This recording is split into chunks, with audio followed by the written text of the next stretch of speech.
Hello, everyone. I'm Jim Garrison, and I want to welcome you to day 87 of Humanity Rising. Every day since the 22nd of May, with the exception of a small break we took in late August, Ubiquity University and upwards of 400 partnering organizations from around the world have come together and offered a 2-hour open space daily so that people from all over the world can come together and share their experiences as we all navigate our way through this extraordinary pandemic, which has put essentially the whole world under some form of lockdown, some form of social distancing. All of us are now in the same conversation of how we steer our way through an unprecedented global event. We've come together in all sorts of combinations. We've shared our experiences. We've taken counsel as to how we can increase our strategic effectiveness. We've shared solutions. And today we turn to a subject that is profoundly important, and that is the quality of being all of us need to now inculcate in a brave new world. Because whatever else one can say about the pandemic, I think we can all agree that it stopped our world, forced us into isolation, compelled a global conversation. And whatever emerges beyond the pandemic will be the result of conscious human choice. There is no more normal. There is no more neutral ground. All of us now are being called to account. All of us now need to develop new capacities, resilience, adaptation, proactive envisioning of a positive future. We need to change the entire human story so that we can not only ensure the continuity of civilization as we know it, but so that out of the pandemic, we can come together in such a way that the world is made more sustainable, more abundant, more resilient, more healthy, and more aligned with natural systems and constraints.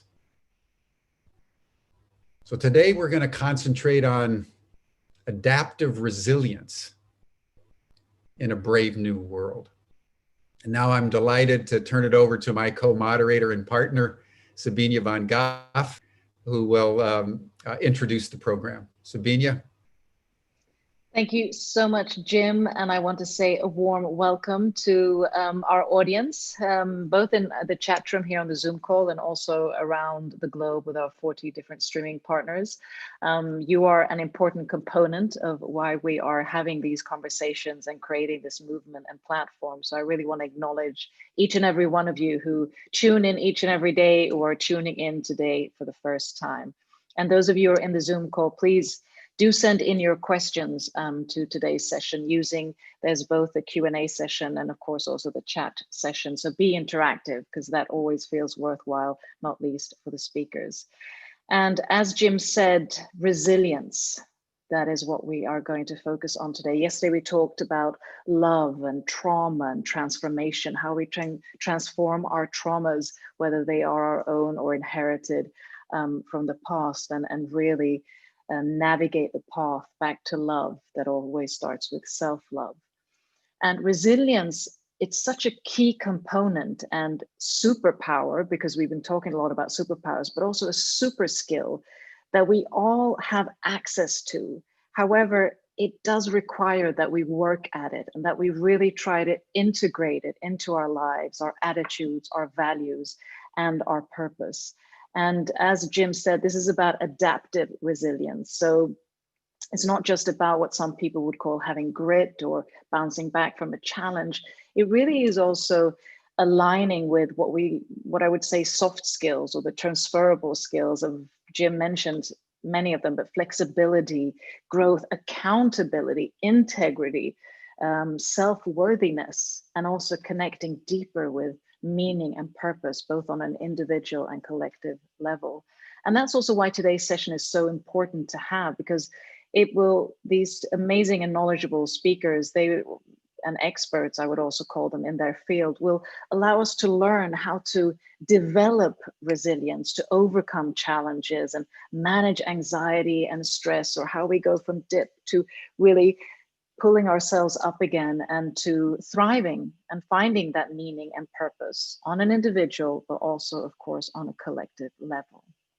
And before I introduce our two speakers of today, I'd like to just put us in the right heart space, have this as a sacred space for dialogue, for allowing a variety of perspectives, opening up our minds, opening up our hearts to both be receptive, but also engaging.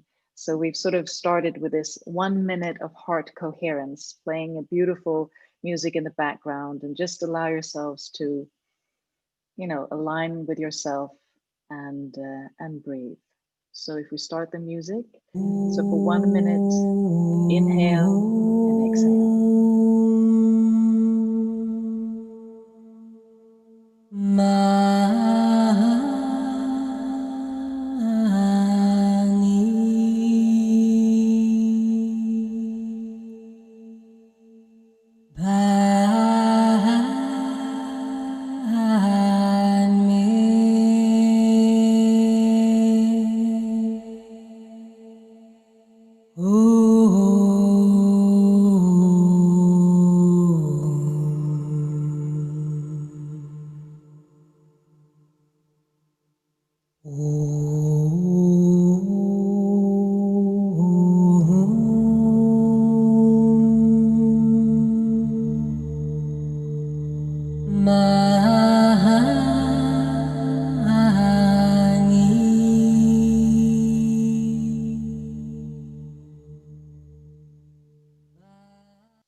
So with that, I hope we all feel that we have a sacred space, our hearts are connected, and I'd like to introduce, because it's a real pleasure to have both of these individuals on board. They have been 10 hours already coaching and public speaking. So I really applaud them for taking the time today to join us and share their expertise and insights.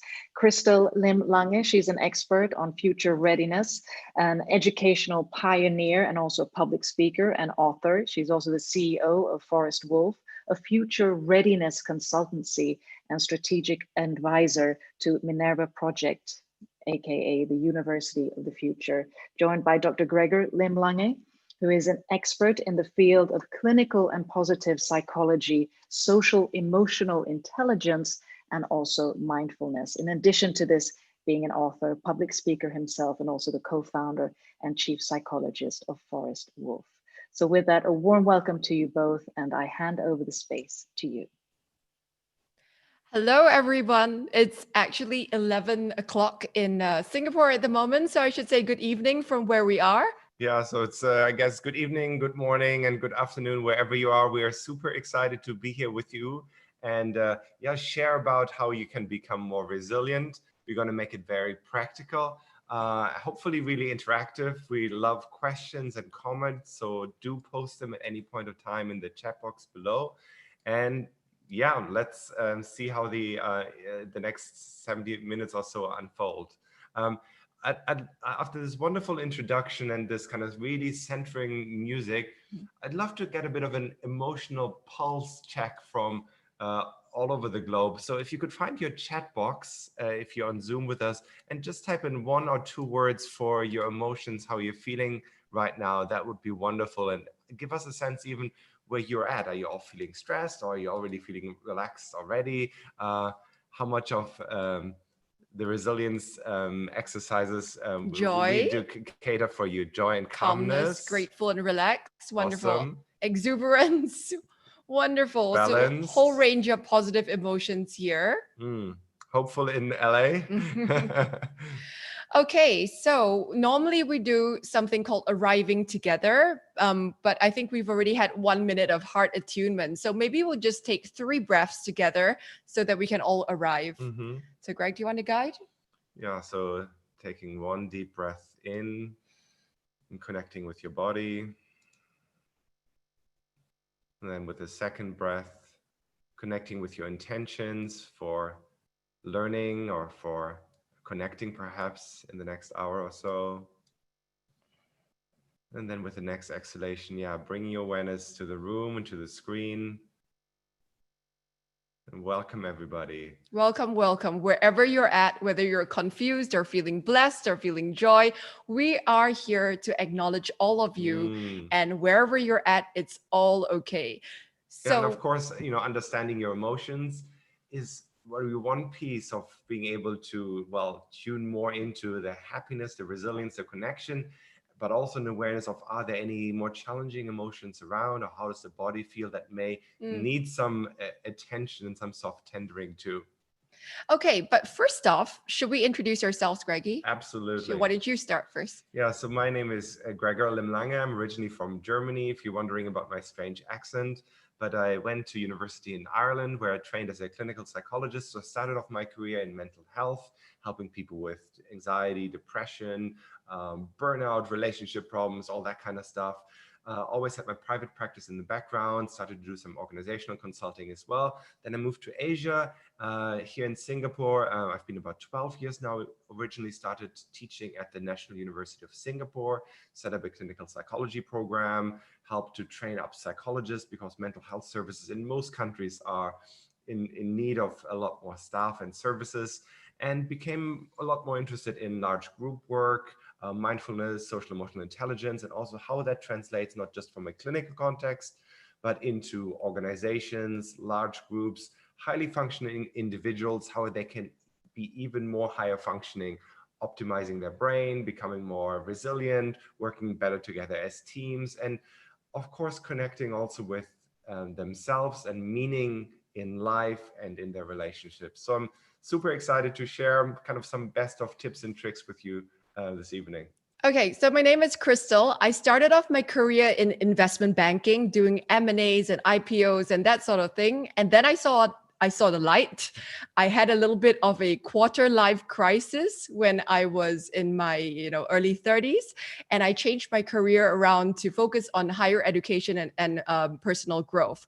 So most recently, what I'm most well known for in Singapore is being hired by the Singapore government to be a change agent to future-proof our youth. So about 5 years ago in 2015, the Singapore government was very prescient. We saw this huge wave of AI and disruption and VUCA, volatility, uncertainty, complexity, ambiguity, about to hit the world in a tsunami. And we thought that the equivalent of that rapid change wave was going to be driven more by AI and disruption, job loss because of technology. So the government through the University of Singapore, National University of Singapore, which is Asia's top ranked university, hired me essentially to solve this very interesting problem. In Singapore, we have the most grade smart students in the world. They regularly top the world in PISA scores and all kinds of academic rankings. However, when they actually go out into the real world, our students really struggle. We hear from employers that they get troubled by ambiguity. They need structure. They are over-taught. So that means that they're constantly saying, do you see me? What should I do? Which direction should I go? If I ask my students, write me an essay about this problem, the first thing they'll say most of the time is, how many words? How many words do you want? So it's a very kind of structure focus. And what we knew is that in a brave new world that we're all going into, whatever robots can do, they will do whatever can be done by AI, which means anything to do with obedience, compliance, following rules, logic, data optimization will all be done by robots. So in a way, the way that we have been bringing up our youth, particularly in Singapore and Asia, has been in a way training them to be obsolete, right? Because we've been training them to, remember things, to be really good at compliance, but nobody can out-compliance a robot. So therefore, for the past 5 years, Greg and I have made it our quest to go deeper into this world of future proofing and delve into what are the deep human super skills that in the world of the future will become even more relevant and will always separate us from the robot. So we call these deep human skills. Yeah, and of course, in addition to the being more overly focused on the academic learning and those kind of skills, we also noticed, and this is a global phenomenon, young people and students struggling with stress a lot more. We've been seeing epidemics of anxiety, depression, hopelessness, and even suicide, unfortunately, in younger people. And that's, of course, a really concerning trend. And it's really important to figure out how can we not only set up young people for success in employment and in their careers, but success for life. Yeah.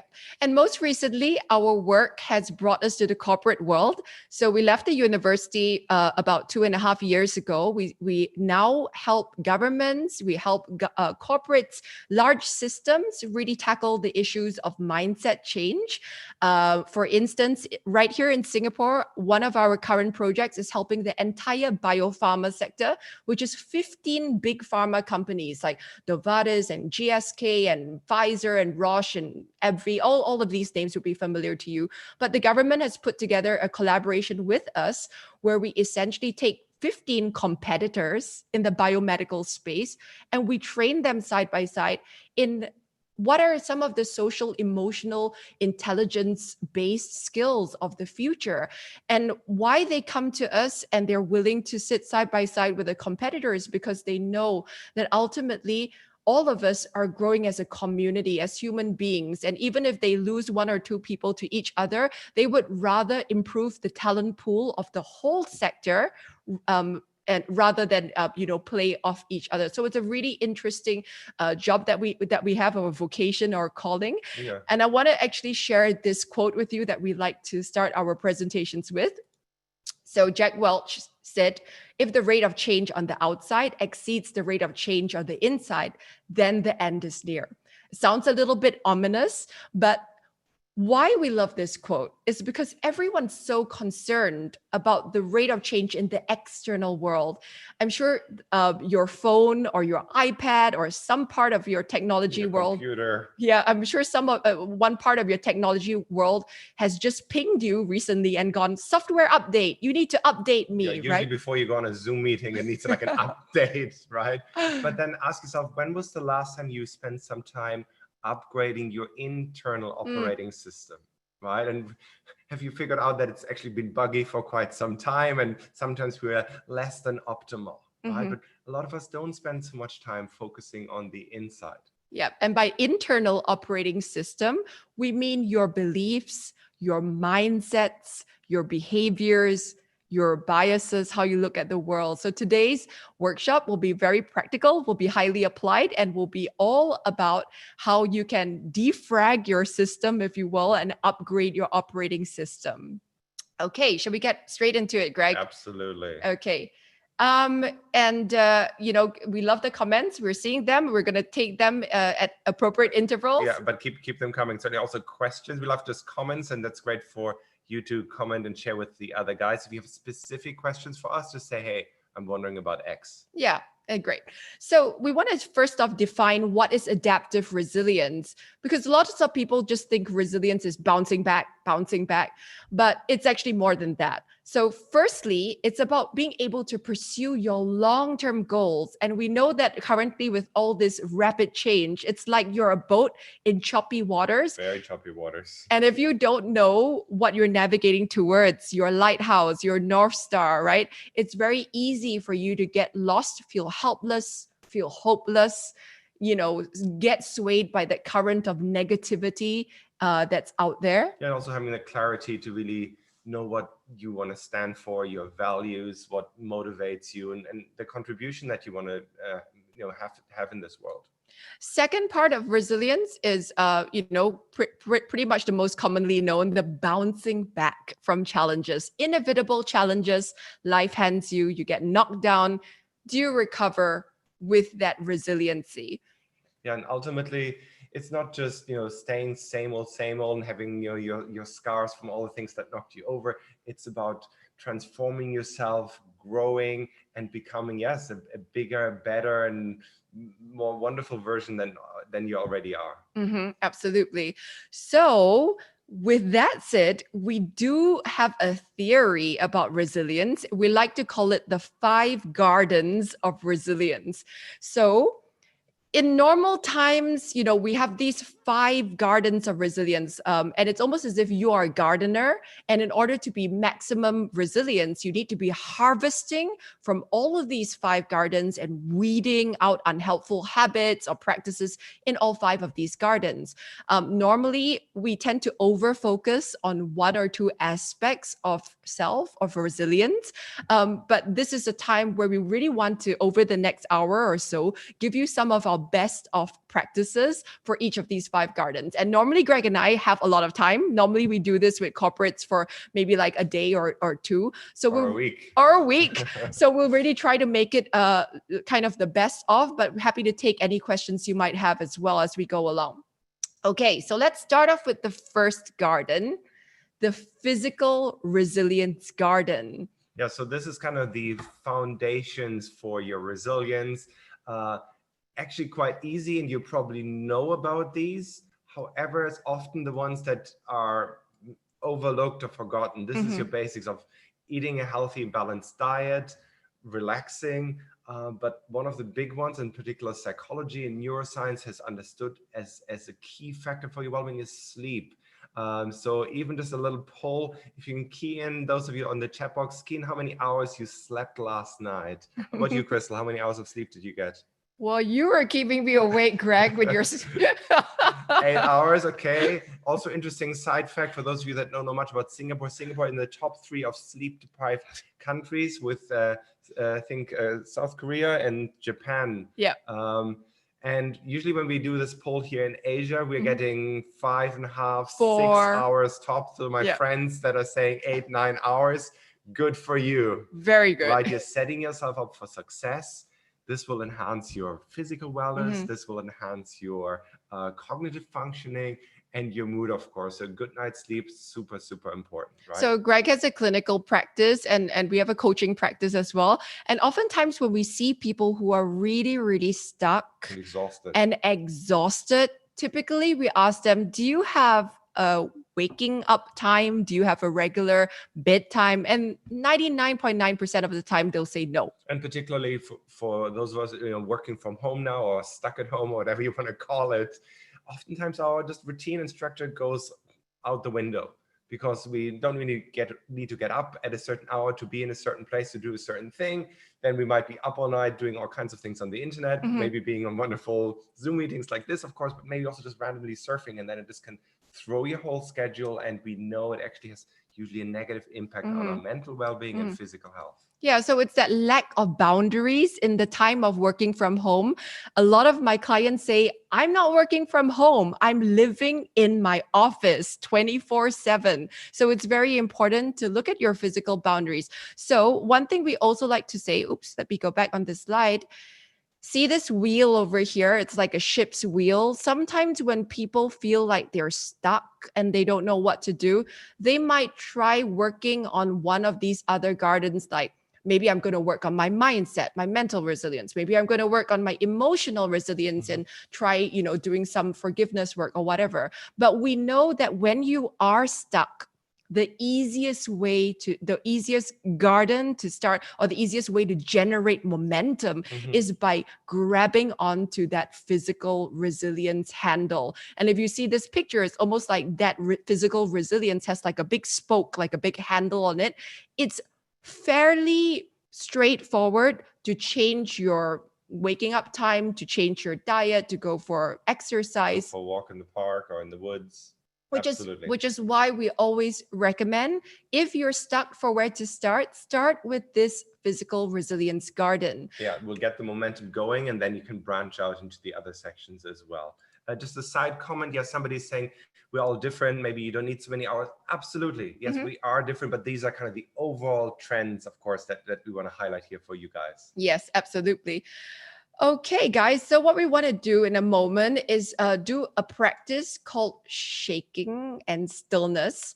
And before we do the shaking, I want to tell you a little bit about why we're doing shaking, because it sounds a bit odd. Why are these strange people from Singapore telling me to shake all over? So the idea behind the shaking actually comes a little bit from some neuroscience research recently, where people have observed animals, for example. I want you to think of a National Geographic sort of documentary. I'm sure you've all seen some sort of documentary where the lion is chasing some sort of prey animal like a deer, and there's this exciting dramatic chase, and then after a while the deer manages to escape. And what you see next is typically a very interesting phenomenon. The deer makes its way somewhere safe, and then it looks around, nothing's going to get it, and it starts this kind of head to toe kind of shaking process.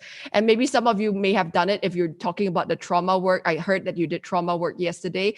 But this shaking kind of somatic practice, this trembling or shaking, this unstructured movement is really, really important for signaling to your body that you're completing the stress cycle. So what the stress cycle looks like is, firstly, a stressful thing happens, a stimuli, right? So the lion chases you. The second part of it is, well, your body releases a cascade of stress hormones like adrenaline, like cortisol, to prepare you for fight or flight.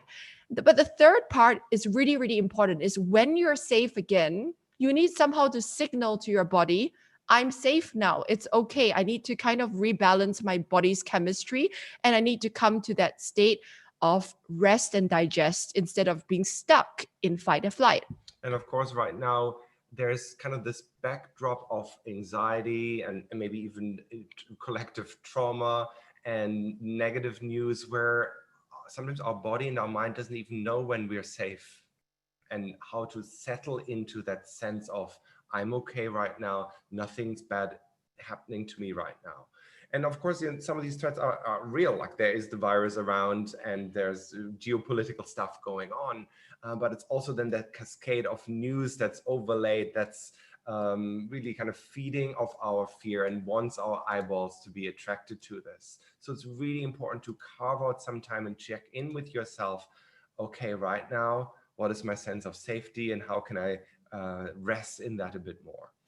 Okay, so what we're going to do in a moment is that I've stopped my screen share because Greg is going to be my live demo, and we are going to just go for maybe no more than 2 minutes of randomized shaking. And Greg is going to demonstrate, and all of you guys hopefully are going to follow along as well. Yeah. We'll do a quick warm up first so that we won't throw anything out, any of our body parts out, and then we'll get straight into. And this is especially great if you're sitting in front of your computer all day long, Zoom meetings back to back. Get up, get some movement going. So certainly invite you to join me, but you can do this seated as well if you can't stand up. Move this up a little. Yep. Okay, hang on. I've got fancy standing table. Okay, yeah. There we go. Good enough. Okay, got it? Okay, everyone, you ready for it? Awesome. And I'm going to put on some music. So whenever you're ready, Greggy, you can go for it. Yes.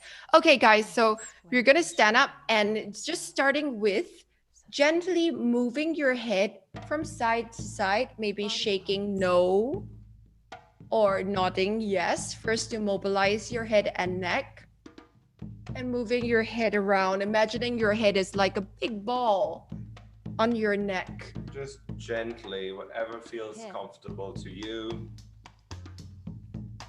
And just giving yourself a little bit of motion in your shoulders. So just rotating your shoulders back and forwards.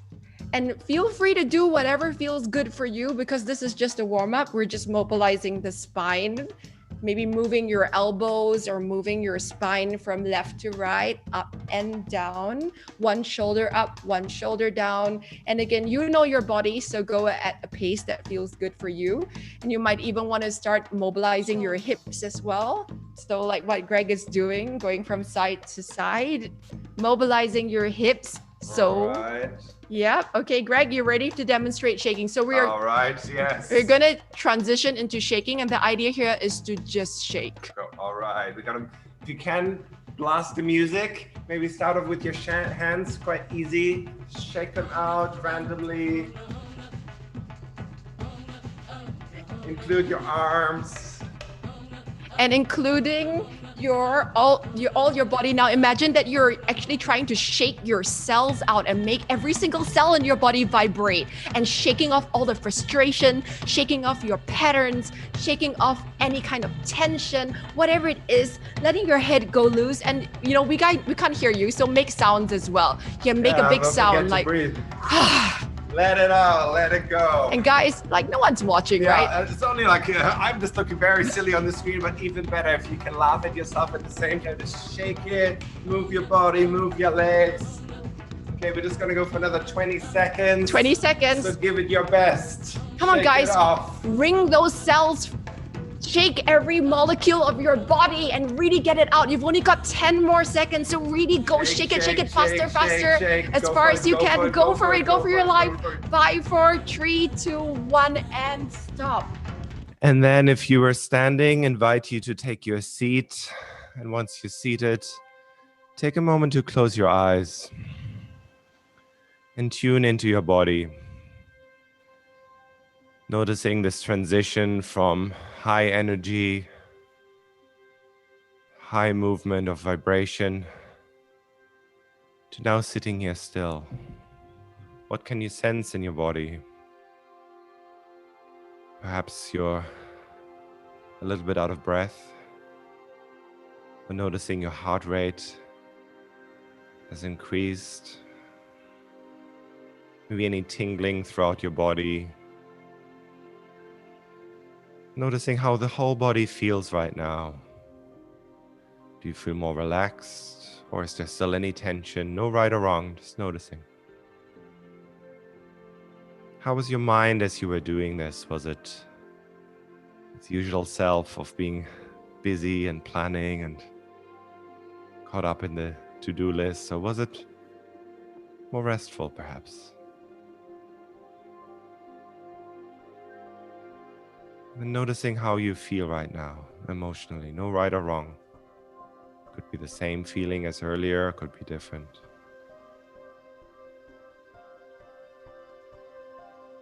Perhaps noticing that your heart's slowly slowing down again, returning to your baseline. What are the after effects of this movement, this shaking? And taking 3 more deep breaths in and out in your own time. And if there's still any tension left, releasing it with the exhalation. And 1 more breath in and out. And really aware of how you're feeling right now as you're coming back to the screen. All right, welcome back. Welcome back. Share with us a little bit in the chat box. A new aliveness. A Yeah, new we love aliveness, absolutely. 1 or 2 words that describe for you what that was like and how you're feeling right now. Just get a sense of relaxed and energized. Yeah, at the same beautiful, time. beautiful. Yeah, exactly. Stress was released. Excellent. Yeah, and I can also see that Kurt and I think Malini, thanks for sharing your wisdom and your research and all your observations. Battery recharge, Mhm. wonderful. Absolutely. Invigorated, right? Yep. So this is available to you, right? Find some music that gives you high energy, put it on and just move and shake and laugh and breathe as if nobody's watching, or do it with your friends. If you have family at home, kids will love it. They will just join you and jump. Your pet will jump in. Yeah, and Paul, great idea about the 1-minute shakedown. I love it. We're gonna join in. Send us the link. All right. So what we've just done You're the same person as you were 3 minutes ago. All we did was 2 minutes of movement, but it's amazing how that can change your body chemistry. It can change your energetic state, and it makes a huge difference. Yeah, and even your sense of presencing after this, sometimes I'm also distracted or I worry about stuff. I do this, I can just release that, and now I'm just feeling a lot more centered within myself. So really great somatic practice. We want to share one more with you, I believe. Yes, we want to also share. So what we did just now was the shaking bit. We also want to practice a technique called calming breath. I think quite a few psychologists have also written about the parasympathetic nervous system. So when you are inhaling, you're actually activating your sympathetic nervous system, which is getting your system activated. But when you exhale, that activates the parasympathetic nervous system, which is the process that really slows down your heartbeat and calms you down. So sometimes when we are facing uncertainty, we might feel a bit overwhelmed, but by all that stuff going on. So this 4-7-8 practice is a very simple and popular practice that incorporates some breath work. So how it's going to work is that we're just going to, in our own time, breathe in for 4 counts, hold for 7 counts, as much as you can, really, and then breathe out for 8 counts. And if you can't hold your breath for 7 counts, it doesn't matter. The idea is just to exhale longer than you inhale. So I'm going to stop the share for the moment, and we are going to put on a little bit of music so that we can do this together. Okay, so whenever you're ready, again, just gently becoming aware of your body just sitting here. And if it helps you to reduce visual distractions, you may want to close your eyes. And whenever you're ready, just starting to breathe in for 4, hold for 7, and breathe out for 8. And again, in your own time, do 3 more rounds of this. In for 4, hold for 7, and out for 8. I'll be quiet now so you can do another 2 more rounds by yourself.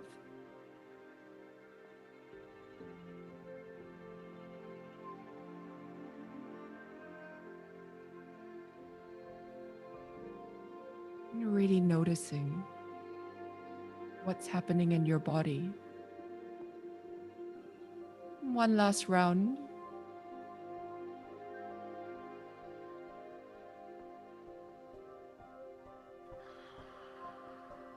Letting go. Letting go. Maybe a big sigh. All right.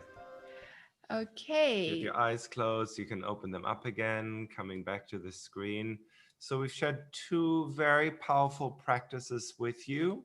But very simple practices as well. So you can do them in your own time. You can do this seated. You can do it for a short while. You can do it for a long while. Really, whatever works best for you. I just want to get a quick sense from you guys, like which technique resonated more with you. So you can type in the chat either 1 if the shaking was resonated a bit more with you, or the 2 if the 4-7-8 breath was more powerful or helped you more. 1 and 2 if you love both. Yeah, we got both as well. 1. Okay, so 1, both, yeah, and just keep them coming so we get a sense. Man, both, yeah, I feel you. Yeah, 2, 1, okay, both. Wonderful. Right. Okay. Excellent. All righty. Okay, so what we're gonna do next is, we've done this.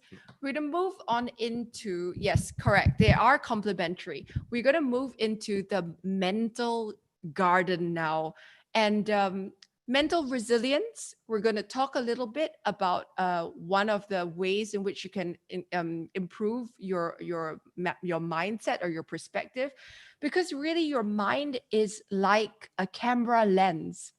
It's like a camera. Your mind can focus, it can zoom in, it can zoom all the way out, it can choose what to focus on. So the question here is, what's going to serve you? What you choose to focus your mind on? Because we know that what you choose to focus your mindset on, what skills you choose to learn, even like those of you who've signed up today, it's a conscious choice what you're putting your attention to. And attention is the scarcest commodity on earth these days, right? So look at this slide here. Our attention tends to go towards the left-hand side of this page. Given the natural negativity bias of your brain, it tends to want to focus on things like, what's going to happen, the negative news in the press, what others say, stuff that we don't have a lot of control over. And that almost like sucks our attention towards what doesn't serve us, right? And that's why we stay up at night, and our brain kind of likes to focus on the incompletion of things, right? Tries to problem solve stuff that it really finds a sense of incompletion with. So I always like to say, if you've got 100 units of fresh energy and you devote it to the stuff on the left-hand side on the page, right, you get 0 units of result in terms of what you accomplish with that time, with that effort. But if you throw that 100 units of fresh attention and energy to the stuff on the right-hand side on the page, right, this is the growth mindset stuff. It's, I can control my goals, I can control my effort, who my friends are, what I choose to do to take care of myself and my routine, or even the things that I'm learning. That's going to result in a sense of agency, in a sense of more control, and feeling empowered. Absolutely. Yep. So we highly encourage. Sometimes what I like to do is say, screenshot the page, and particularly work on the right-hand side of the page. Create like a control sheet and populate it with all that stuff that you can control. So several times a day, check in with yourself. What am I focused on? Is it the stuff on the left-hand side that I can't control, or is it the stuff that I can control? And always try to shift your mind to that sense of agency. Yep. Greg, do you want to talk a little bit about emotional resilience? Yeah, this one is obviously super important and close to my heart as a psychologist, because usually people come to me when they're feeling emotionally out of sorts. As I said earlier, that kind of helplessness, hopelessness, anxiety, sadness, loss, confusion, the stuff that a lot of us are really experiencing right now. And it's so important, first of all, to be able to articulate what's going on, to have a sense of, oh, this is how I'm feeling like in the first place. That's why we're also practicing this with you, the sense of emotional intelligence and emotional vocabulary, that you can even identify, oh, this is what anxiety feels like. This is what sadness feels like in the body and emotionally. So awareness is the first piece, but then a wonderful way of starting to process it, down-regulate it, is actually to share it with somebody. This could be with yourself, journaling, reflecting yourself, hey, what's going on with me right now? And of course, hopefully sharing it with somebody, a trusted person, a friend, a family member, a loved one. It could be a counselor or a therapist, of course, as well. Because through the process of sharing, neuroscientists have actually figured out that it already reduces the intensity of the emotions on a neuropsychological level. So that your brain activity when you're having a strong emotion gets reduced when we're speaking out, hey, I'm feeling angry, or hey, I'm disappointed. So really, really important. Yeah, I really like what Malini is saying, that I don't do to-do lists. Somebody said to me, I make a ta-da list, which is at the end of the day, rather than focusing my mind on the sense of incompletion. End the day with focusing on a few things that you have completed. The ta-da, I've done it. So that also goes towards emotional resilience, because you're creating this sense of self-worth, right? Yeah. And we're going to do a powerful exercise now. It is called survival strategies. And before I do this, okay, I'm going to go backwards a little while. So what I want to do is talk a little bit now about some ways in which we develop survival strategies. So when we were quite young, most of us would have found a particular family role for ourselves, right? It was something that helped us make sense and cope with our family system and the uncertainty and the chaos of our childhood, even perhaps. So I'll give you an example. For me, my mom was and is a school teacher, and she was very, very obsessed with grades. So I knew that when my world felt a little bit unsafe or things were a little bit chaotic at home, the way for me to survive was to be the achiever. That was my family role, the achiever. And that kept me out of trouble. It kept my mom happy. And it was my way of surviving my childhood. So, how that shows up today in that COVID-19 world is that in times of uncertainty, I still try to replicate, cut and paste that old strategy that helped me when I was quite young. So I try to achieve. So during Singapore's circuit breaker or lockdown or quarantine, I was driving myself crazy by trying to sign up for more training and get all this stuff done at the same pace. And my friends couldn't understand why I was so, compulsive. And it really made me feel very depleted. So this strategy can help me. It can help me by being quite achievement oriented, but it can also get in the way. Yeah, I'll give you an example of my survival strategy growing up. I have one older brother, and he was like the super smart, straight A student, teacher's pet, never got into trouble with anything. My parents obviously very happy with him. So of course, how did I try and get attention? Through rebelling, breaking the rules, not doing my homework, getting into trouble with the teachers. They're like, are you the brother of this guy? So getting a lot of negative attention. So I became a bit of a rebel. Right. And of course, that still shows up today. Sometimes I'm always pushing the rules, wondering, does this apply to me or not? Obviously makes me confident, makes me sometimes push boundaries and explore new ways of being and behaving. But sometimes it can also become a problem. For example, if it's like relating to COVID and my own health, on some level, I know, of course, it's really important to wear masks here in Singapore in public to keep others and myself safe. And of course, there's a whole philosophical discussion about that or not. But then I'm also like, no, I don't want to do this. Or do I need to check in and out into every shop? Or where are my personal liberties and where is the government responsibilities? And that's kind of pushing my buttons, right? Yeah, so Greg's survival strategy is the rebel, right? That's his family role, right? So, by the way, guys, I see a lot of questions in Q&A. We will get there. We've got quite a lot of stuff to cover, and then we're going to leave a lot of space to get to all your questions. So don't worry, we can see all the Q&As, okay? Yeah. Okay, so let's now focus on what your family roles are. We want to unpack 4 different buckets of survival strategies. Firstly, support. In the support bucket, these are family roles like the caretaker. So maybe in your family of origin, when you were growing up, you were the person that took care of mommy, took care of your sister, or could have been the peacemaker, the person that was like keeping the peace. Everything had to be harmonious in the family.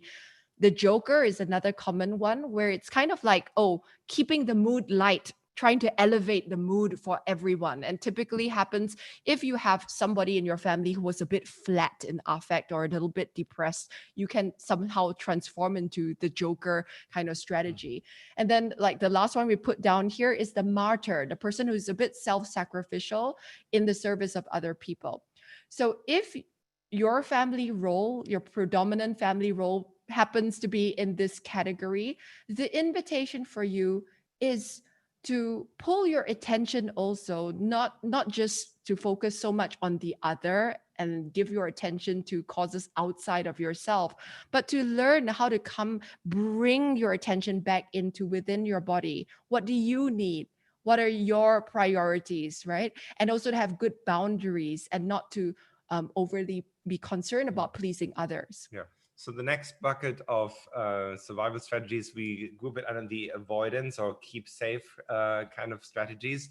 These are the people that either avoid, for example, through numbing out. This could be by, of course, substance use, alcohol, numbing out through watching TV, compulsive worrying, anxiety, the what ifs. You get lost and numb out through anxieties. Of course, you think everything, you're going to prepare for every eventuality, but you're never actually going to manage. Fading into the background, becoming almost invisible. Nobody notices you. You don't speak up. You hide behind what's going on. Or the escape artist. Yeah, planning the next holiday after COVID circuit breaker is over, or dissociating into a fantasy world. Those are the kind of characteristics for this kind of avoidance bucket. So if you tend to have a survival strategy that's in that avoidance bucket, the invitation is also to understand that conflict is not necessarily a bad thing. To be able to assert yourself and to be able to recognize that you exist, to do some somatic work, especially practices like the mindfulness, like the shaking, they're really important because they will help you show up and feel more grounded. Sensing into that, hey, right here, right now, I'm actually safe to a large degree, most likely. Okay, the third bucket is what we call the pleasing bucket, or the being good, or the, the me bucket. It's really about people. Sometimes we call them the mirror hungry people. Sometimes it's about people who need to appear as being good or useful to other people. And that was just how they survived their childhood. So this is people like me, the achiever, or, if you needed to be the star, or if you needed to be the good one in your family, or if you needed to be the rescuer or the fixer, all kind of appears in this category. Sometimes we call these people human doings because they're so busy doing, but they find it really hard to drop into their own being and, not just being very busy. Yeah, so the challenge for people in this group of survival strategies is to be able to relax and do nothing and just settle into, oh, I'm okay with that. And that doesn't mean I'm lazy, it doesn't mean I'm bad, it doesn't mean I'm unlovable, right? And then the final bucket is my bucket, kind of pushing against the rebel. If it turns nasty, kind of bullying others, over controlling, being critical, trying to assert control, often driven though by some kind of unease or anxiety as well that these people experience. Yep. Yeah. Advice?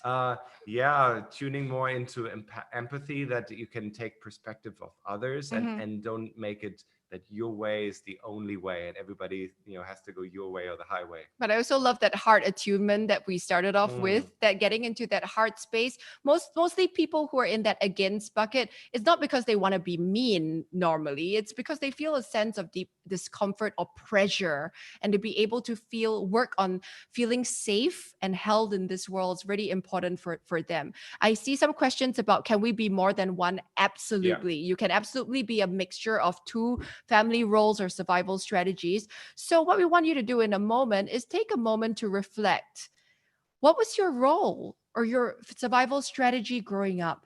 And how does it show up in your life today? I've put as a leader, but it could also be in your work, for example, or at home. So it's like, especially if you're living with somebody, this could be family, this could be friends.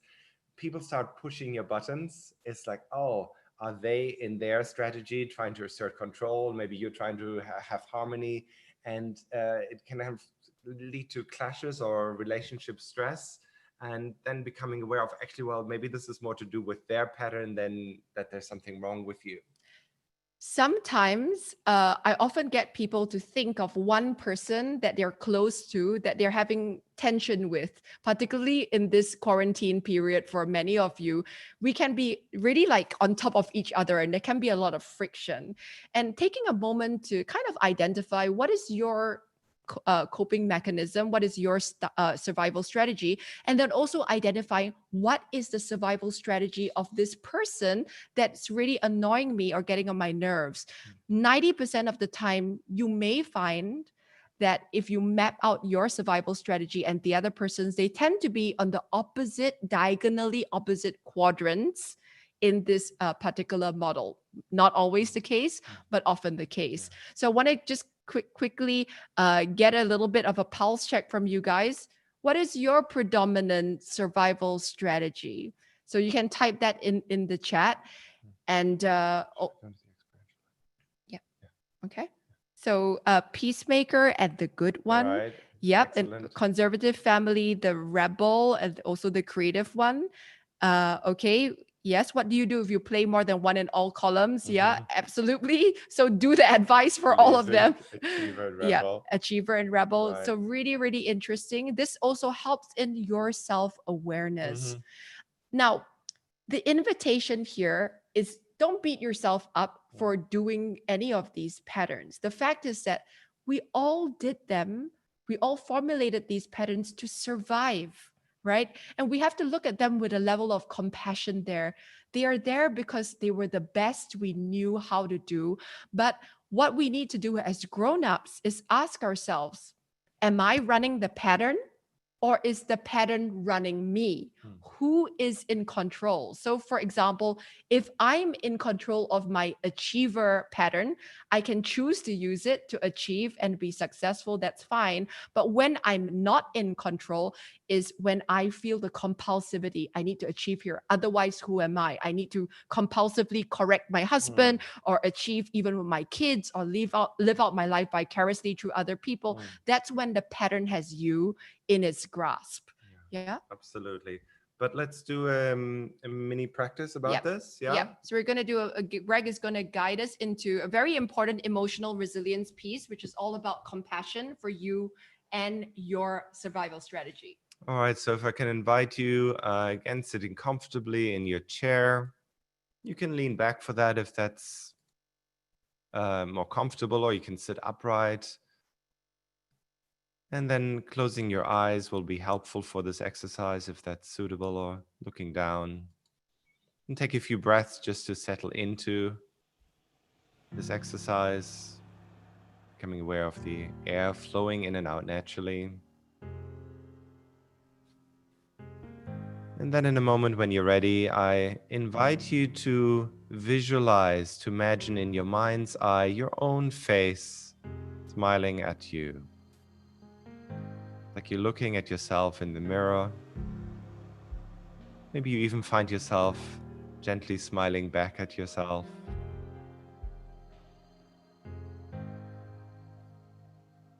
And then I invite you now to reverse age your own face, the face that you're looking at, to when you were a little boy or little girl, perhaps 7 or 8 years old. So visualize looking at yourself when you were young. Same face, but younger, smiling back at you. This, of course, is the period when you're starting to form these patterns, the backdrop of your upbringing or your family or wherever you grew up in. So you had a good reason for why you formed these strategies and patterns to stay safe, to support others, have some sense of agency. So I invite you now to send this young one, young little you, some messages of support, something that he or she would have loved to hear then. Maybe, may you be happy, or may you feel safe. So silently in your mind, offering some messages of support. May you be confident, perhaps. May you be at ease. Whatever you think would be helpful. Offer it to young you. And continue doing that a few more times.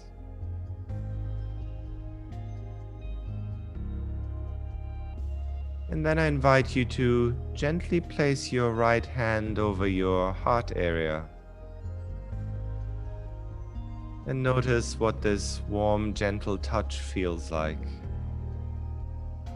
As if you're being held by somebody that loves you and cares for you deeply.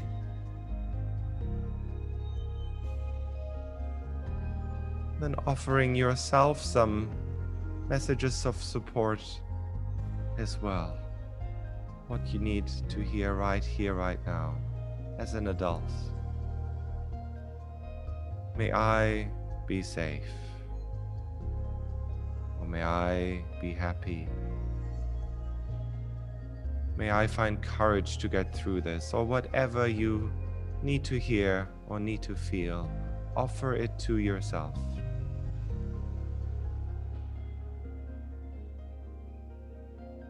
And really take it in.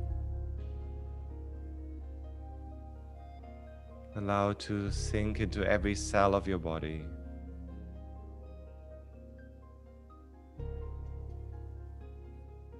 May I get through this.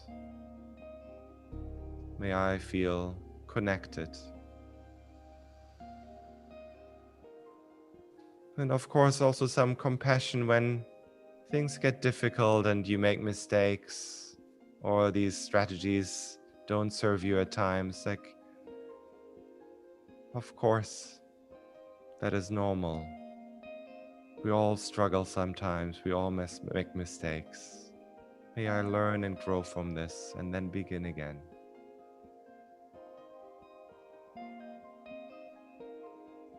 And taking 3 more deep breaths in and out. Breathing in the kindness and support. Letting go of anything that doesn't serve you anymore. And checking in once more how you're feeling right now. Then when you're ready, gently lowering your hand and blinking open your eyes. So welcome back. And again, in the chat box, just 1 or 2 words about what that experience was like for you. Maybe even if it was easier to send some kindness to a young version of you or to yourself nowadays, feeling released, feeling free, wonderful. You can release yourself from old patterns, old strategies that maybe don't serve you as much anymore. Absolutely. Continue. Beautiful, beautiful. Thank you for joining me. And also, able to cry, yes. And yeah. And it's so important. It's such a big release. And also, I mean, I do work with a lot of men and Asians also. And sometimes it's like, oh, I shouldn't cry. I shouldn't be vulnerable. I shouldn't, think of this kind of stuff. It's so important to allow yourself to go there sometimes when it feels safe. Beautiful, beautiful. Absolutely. So some quick takeaways. When you're feeling like everything's just a little bit too much, it may be time for you to do a little bit of compassion work. Quickly, just very, very simply placing your hand on your heart and telling yourself it's perfectly normal to struggle. This comes from Kristen Neff's research on self-compassion as well. You're not alone. It's perfectly normal to struggle. It's part of the human experience, and offering the little you some well wishes of support. And sometimes if you're having a conflict with somebody who's rubbing, getting on your nerves, it can be useful also to imagine their own face as that 7-year-old child. Maybe they're not doing it to get at you. Yeah. Maybe it's nothing to do with you, but picturing them as a 7-year-old child just doing the best they could to survive their own childhood and their own circumstances helps you also move to a heart space of feeling more compassionate for whoever it is. Yeah, absolutely. Well, thank you so much for your sharing of your experience as well. Really love it. Okay. So we want to quickly go to social resilience. But yeah, very quickly. Yeah. Okay. Very quickly. We also know that relationships, social groups, and community so important, Yeah. particularly if you want to do transformative work. Yeah, and we know from research within psychology and neuroscience that actually social support is the #1 predictor of your mental well-being. So also particularly if you have a risk of anxiety and depression, if it runs in your families, this will keep you safe and sane. So make sure to reach out to friends, cultivate friendships, but also be a bit vulnerable with them if that's okay, to say, hey, I'm not doing so well, or I'm a bit stressed right now, and ask them for help. And equally, it's really good to offer as well. It's like, hey, how are you doing? And sometimes it helps to focus on their problems. Then we're not so caught up in all the stuff that we think is going on in our own life.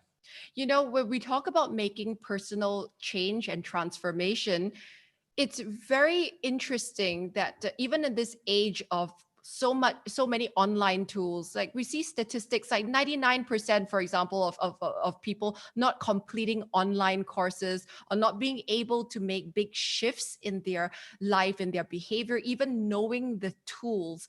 And what I really remember from thought leader Seth Godin is he always likes to say, people like us do things like this. And what that means is that if you really want to make a change, the human desire for self-transformation is much less powerful as a motivator than the human desire to fit in and be part of a community. So if you really want to make that positive change and become more resilient, it's very important for you to find a tribe of people who will say show up, will not let you not be accountable to yourself. So accountability buddies, support groups, just like this community here in wonderful. Ubiquity. I see a lot of you know each other. That's Yeah. so important to keep forming those relationships. And reach out to us. We love to connect with all of you and support you, and hopefully be supported by you as well. It's like, how can we have more holding and support? We need a bigger, better community nowadays. Okay. Absolutely.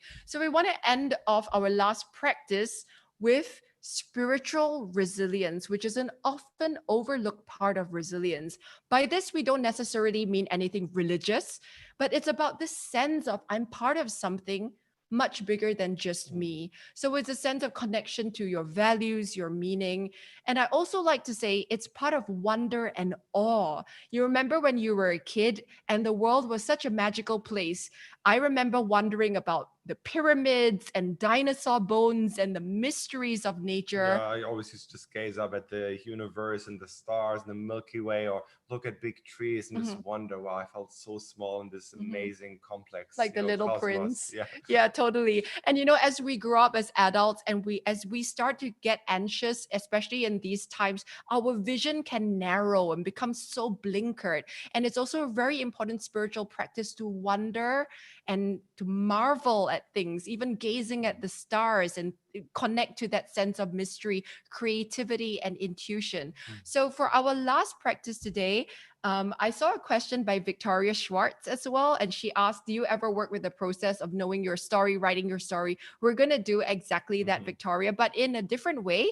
I'm going to guide you guys in a time travel experience. And for this last exercise that we will do together, all you need is your creativity and your intuition. So I'm going to get you guys to relax. You don't have to sit upright. Imagine as if I'm even going to read you a bedtime story, so you can get into a really comfortable position and maybe just lie down in your chair or whatever feels comfortable for you. And when you're ready, just gently, gently closing your eyes. Gently closing your eyes and becoming aware of your body just sitting here, breathing itself.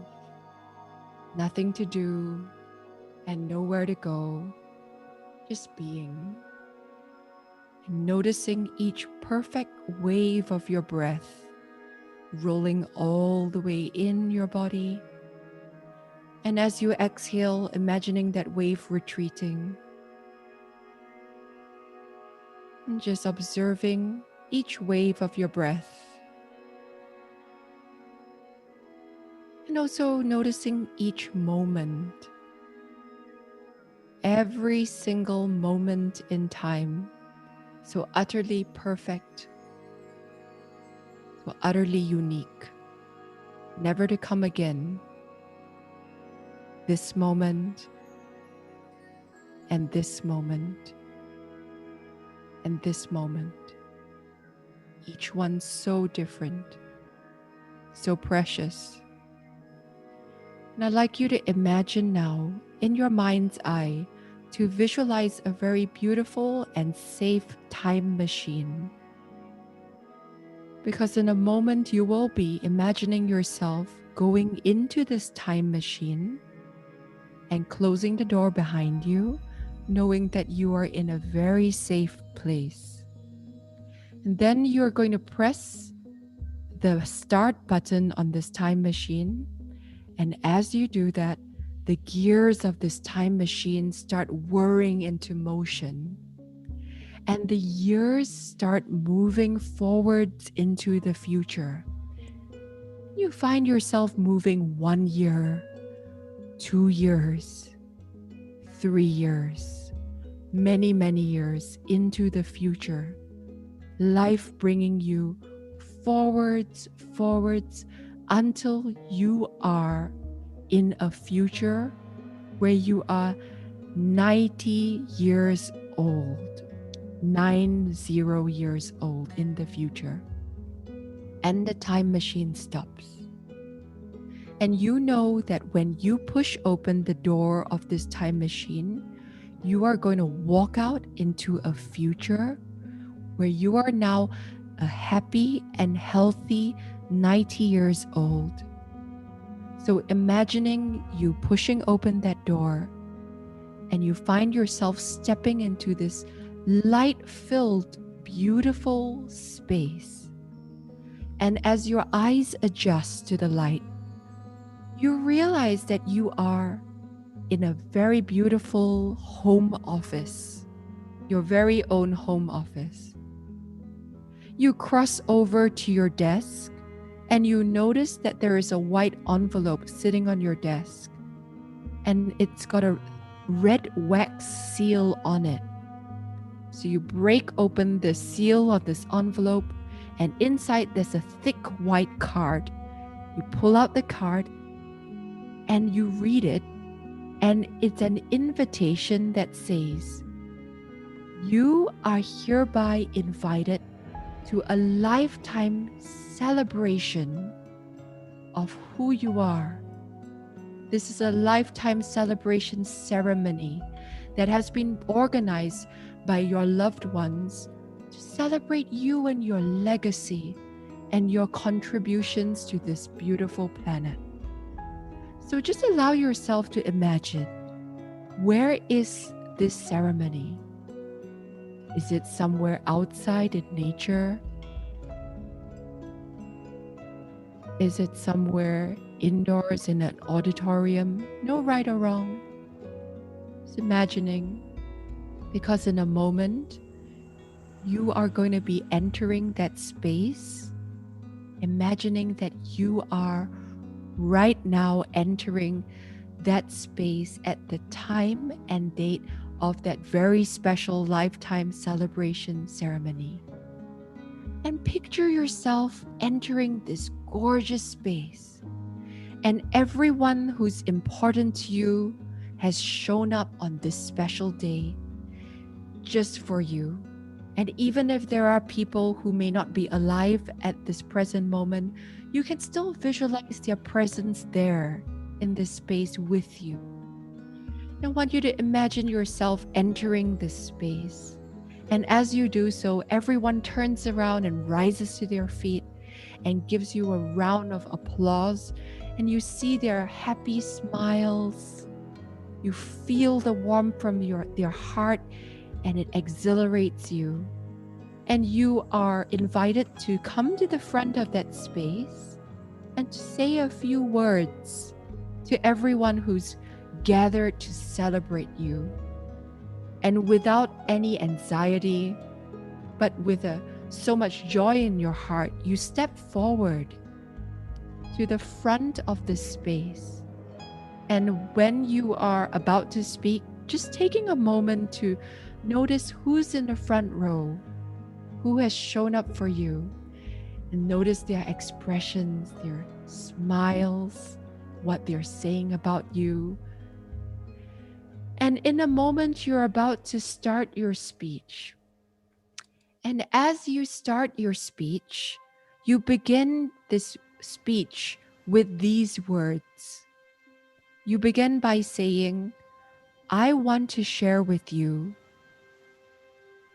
why the year 2020 changed my life." I want you to imagine that you're sharing about how the year 2020 was a powerful year that allowed you to change the course of your life. What challenges did you overcome in this very special year? Imagine yourself sharing with the crowd. What lessons did you learn about the world and about yourself?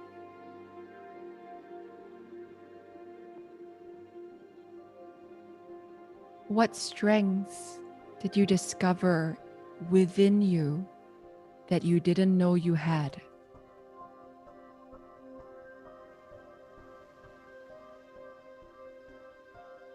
Who had your back all this while? And visualize those people supporting you, their faces as you share with the crowd how much they meant to you. Maybe even some tears and some nodding.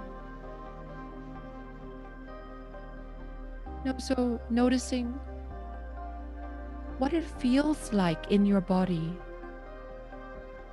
Let yourself have this experience.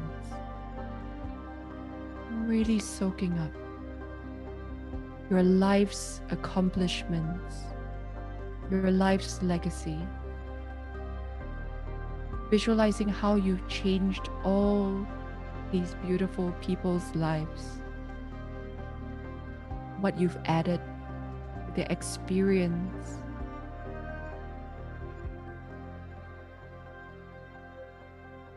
What's it feel like right now in your body? And as you finish sharing your wisdom with the audience, you notice someone very special pushing their way towards the front of the room. This person comes up to you and says, "I always wanted to share this with you, but I never got the chance." And listen carefully. What do they say?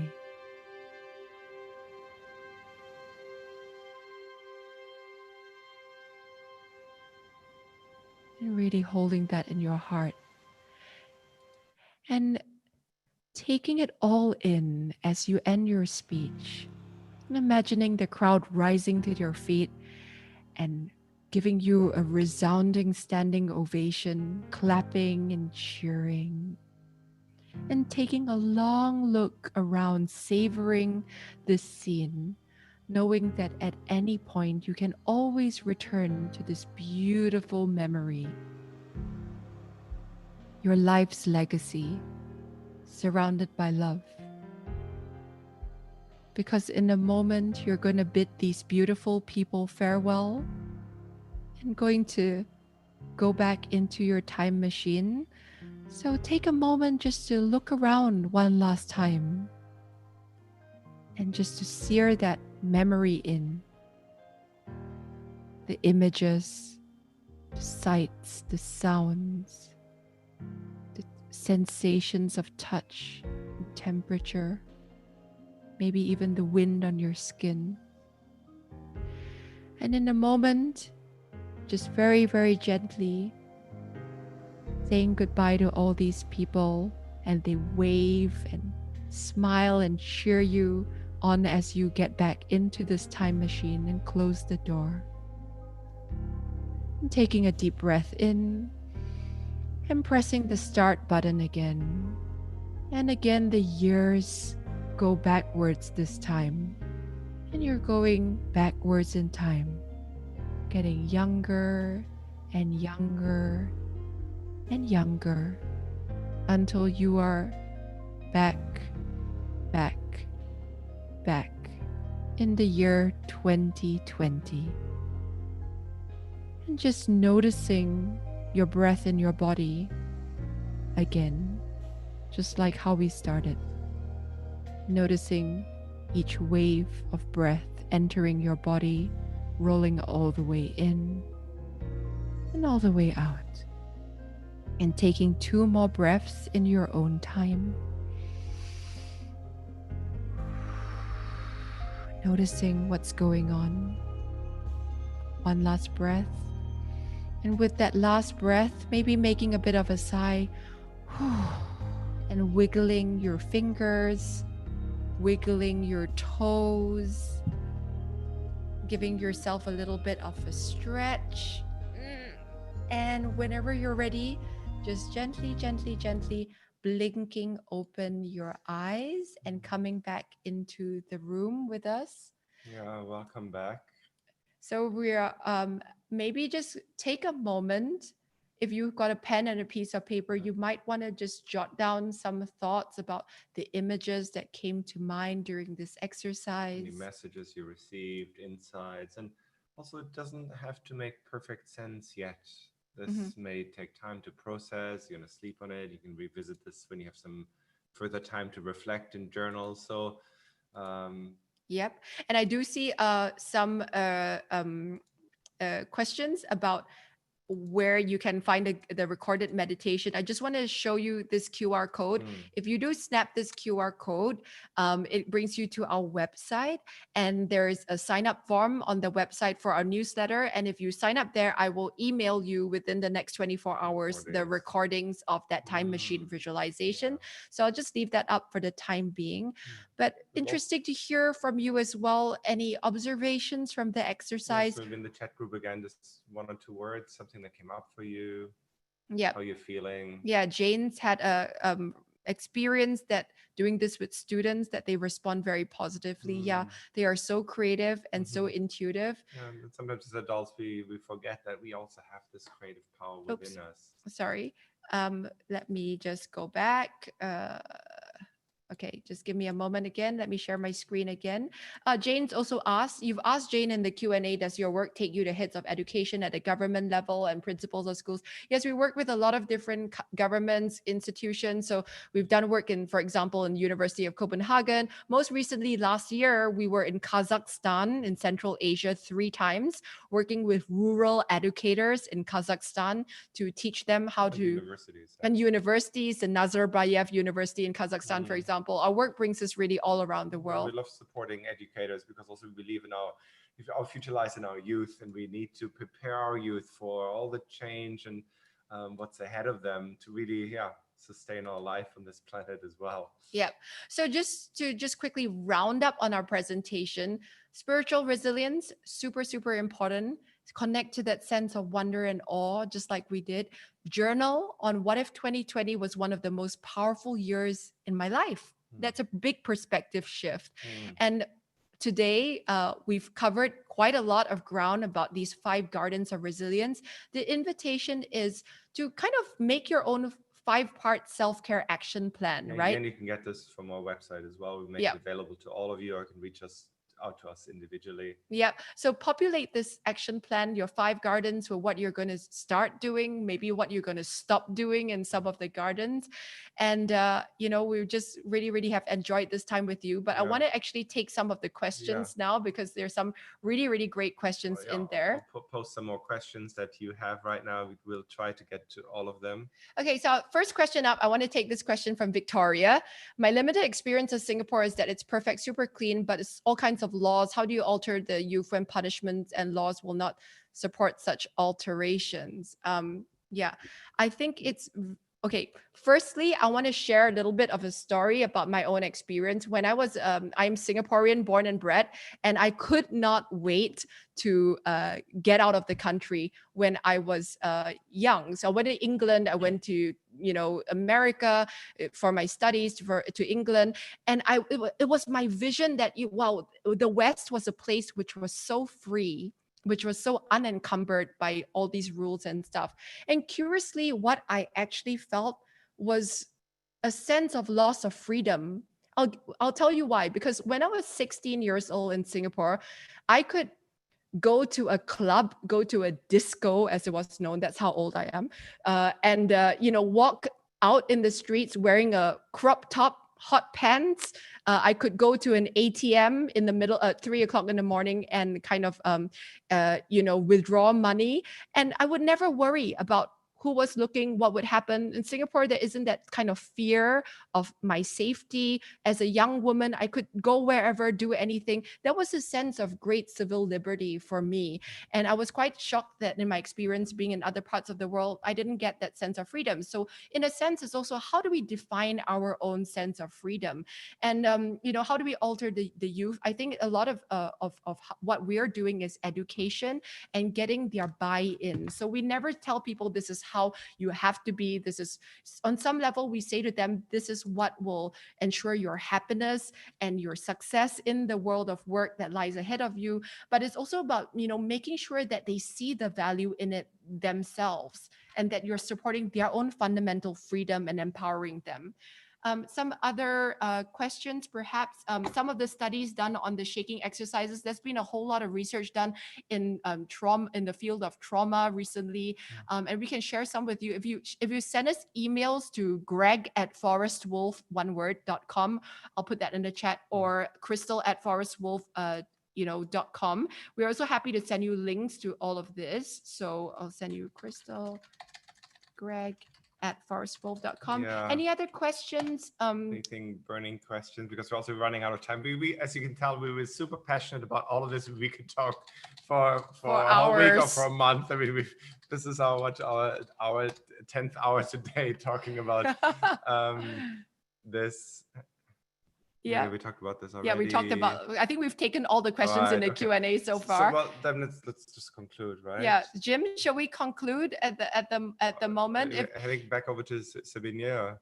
Yeah, laughing meditation. Yeah, totally. We love all these somatic practices. Thank you so much for your sharing and going through this workshop with us. It was a joy for us, for sure. And a real honor to be in your presence and feel so connected to this tribe of humanity rising together. All the best on your journeys. Yes. Blessings to all of you. Thank you. Blessings, Crystal and Greg. What a pure delight to have, I mean, your presence, your insights, and the meditations. I mean, there is nothing nearly for me to summarize. It was like so profound, but also you did it with such simplicity, and it really conveys the passion that you have for your work, and also conveys that you've done this work as well. And one thought that sort of came to mind when we did all of this is, it's as if we've come to a point where humans are having to learn how to become human again. Because all of this is what we innately, what our body really, you know, when we listen into it, we haven't been given those tools before. And that's why, in one sense, the timing that we're in now is really a turning point, because just speaking about this and just knowing that there are people like yourselves and others who are both coaching, not only on an individual level, but also on the corporate level, because we need it on every individual, corporal, societal, and that acceptance of also the vulnerability and I think, for example, resilience. It's been such a word, you know, in the workplace, resilience, have that grit, keep going, you know, 24/7, get up at 4 a.m., run, you know, and then came Arianna Huffington with the sleep revolution. And so it's also the way how the wheel has been spinning so quickly that we have become the products of doing. And now we have the privilege of laboring a new world that is more into being, and that will really be more in resonance with us. And there was another word that I love that you said, because it's been said before, and I also love saying it, is, you know, in being in awe. We don't allow ourselves to be in awe, just to be in awe of beauty. I mean, beautify the world, or fall in love with ourselves again, or fall in love, even in a moment of crisis. Of course, there's so much happening, but even more than this awe that nature is still here, and this work that we can do with ourselves. I mean, you've in just 1.5 or hardly 1.5 hour or 1 hour been able to take people on such a journey, meeting our little selves, and that life legacy surrounded by love. Just the sentence was like, oh, so beautiful. So I want to thank you so much. And I also want to mention that thank you for showing shaking. I do shaking also nearly every morning, and then a cold shower.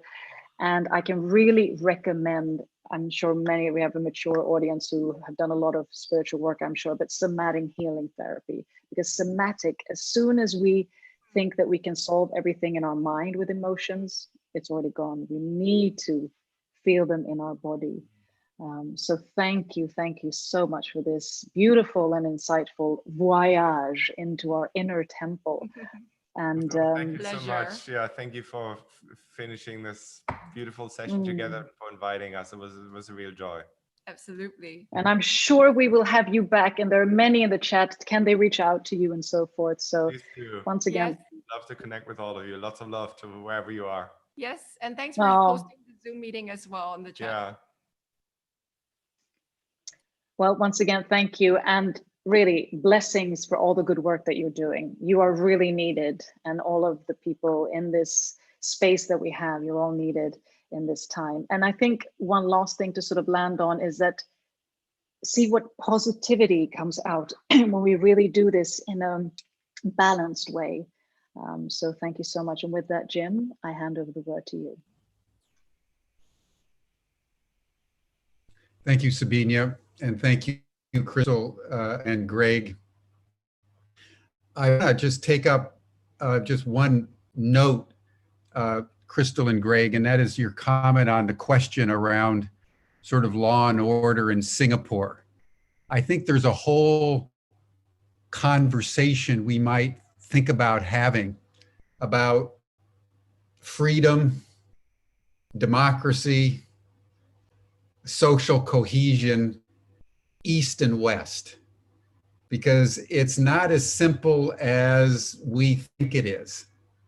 And there are many, many nuances that are very important for us to bear in mind as we rediscover our full humanity, that there are many societies that are doing things that we tend to stereotype, but have a very rich texture and understanding of what freedom, interactivity, and social cohesion needs to mean if you're going to ensure overall social harmony. And so I just wanted to flag that. I'd like to be in touch with you. I'd like to put together a dialogue with you on that down the road, because I think it's really important. And in my view, as someone who was born in China, but raised in the West, there's a lot that we can learn from the East on these matters. So thank you for that. And then tomorrow, we are going to go into another aspect of the kind of virtues that we need to be bringing into the fore of our consciousness. We talked about adaptive resilience today.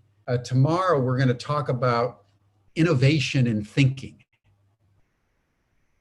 as part of the new mindset that we need. We're going to be having Karen Buckley back. You'll remember Karen Buckley convened an extraordinary panel of women about a month ago on aspects of women in leadership. She's now convening another panel of women to talk about innovation as a new mindset that we need to cultivate as we move through the pandemic. It's a special session on a Saturday, even though we're going Monday through Friday since we started on Tuesday this week. And there are so many of you, as you know, there's over 500 people that want to speak and convene panels and so forth. We thought we would make it a 5-day week and spill over to Saturday.